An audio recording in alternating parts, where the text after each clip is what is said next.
안녕하세요. 희생파산 전문 변호사 장현정입니다. 최근에도 여전히 금리가 높고 부동산 시장이 불확실하다 보니까 아파트 주택 거래가 잘 안 이루어지잖아요. 그러다 보니 아파트 한 채를 가지고 있어서 표면적으로 보기에 빚보다 재산이 많지만 아파트를 급매로 팔려고 내놓아도 오랜 기간 매매가 되지 않고 더 이상 빚이 감당이 안 되어서 개인 파산을 신청하고자 하는 경우 가능할까요? 결론부터 말씀드리면 원래 재산이 빚보다 많으면 개인 파산이 안 되는데 재산 처분이 어려운 경우에는 예외적으로 개인 파산이 가능합니다.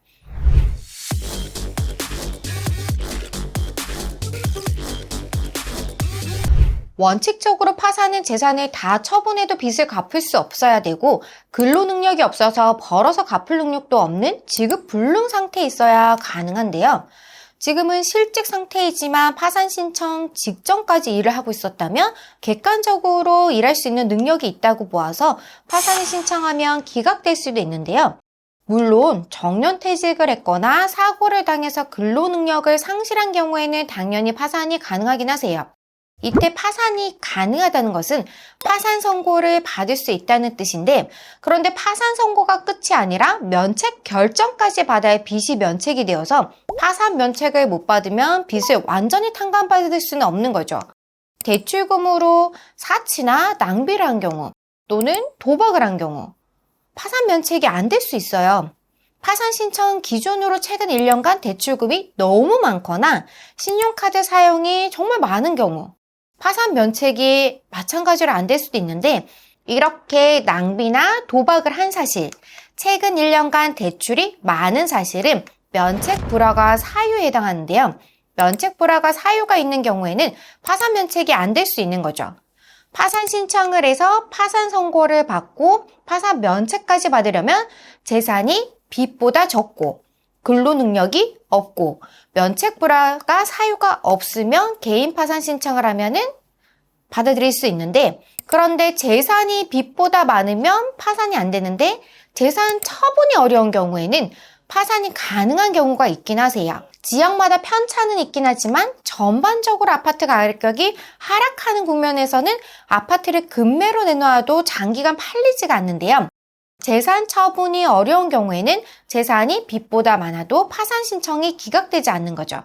법원에서 파산을 신청하면 파산 간제인이 선임되는데 파산 간제인이 경매로 재산을 처분해요. 사실 많은 분들이 의문점을 가질 수 있는데요. 어차피 재산이 다 처분되어서 날아가는데 그러면 굳이 파산을 신청할 필요가 있냐는 거죠.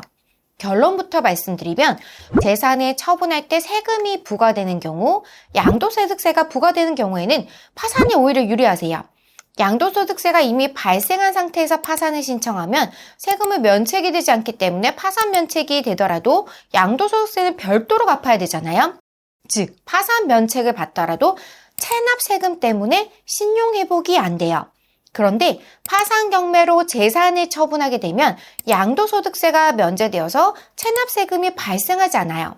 만약 임대차 계약을 체결해서 아파트나 주택에 거주하고 있는 경우라면 소액보증금에 해당하는 금액은 보호받을 수 있어요.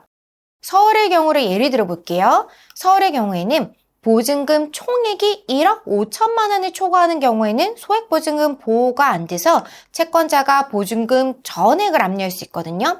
그런데 파산을 신청하면 서울의 경우 보증금 총액이 1억 5천만 원을 초과하더라도 5천만 원은 면제재산으로 보호를 받을 수 있어요. 이처럼 양도소득세야 소액보증금이 문제가 되는 경우에는 파산이 대안이 될 수도 있는 거죠.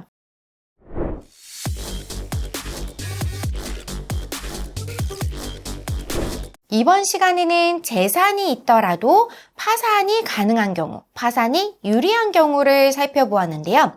보다 궁금하신 점이 있으시면 저희 법무법인에 전화로 문의를 주시거나 댓글을 남겨주시기 바랍니다.